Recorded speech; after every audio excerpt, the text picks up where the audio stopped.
Most people don't know this, but how you stand makes a big impact on the health of your body. I'm going to show you some very simple principles that you can apply throughout the day to keep your back, your legs, your knees feeling fresh and healthy. The first one is to maintain a slight staggered stance. A lot of people will stand with their legs in line with each other, which means that wherever I go with my upper body, it's a lift. If I do a slight staggered stance, wherever I go with my upper body, that weight is now going down onto my legs rather than my back. So the first thing is you stagger your stance. Second thing, slight bend in the knees when you're standing. You guys are on hard surfaces, and it's not unusual for people to take their knees and lock their knees out so their legs are completely straight. The problem is now I've shut off the muscles in my legs and I'm now resting on my bones. The problem is there's no shock absorption in bone.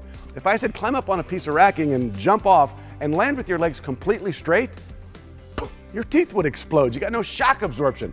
What would you do just before you hit the ground?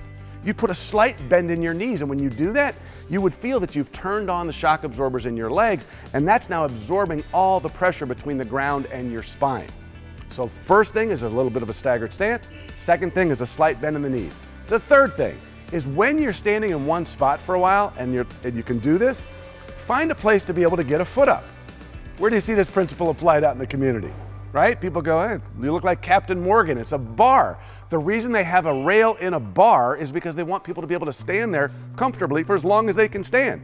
It moves the back into a more power position, and it creates a little bit of a staggered stance. So we've got staggered stance, slight bend in the knees, get a foot up when you can, and then the last one is just don't stand still. When you stand in one spot for an extended period of time, body parts get tired. So what are we doing? If I'm fidgeting, if I'm moving around a little bit, what I am doing is actually sending a message to my body that is of a different job description. I'm moving the demands around to different body parts so no one part gets fatigued. So when you're standing, staggered stance, slight bend in the knees, get a foot up when you can, and don't forget to move.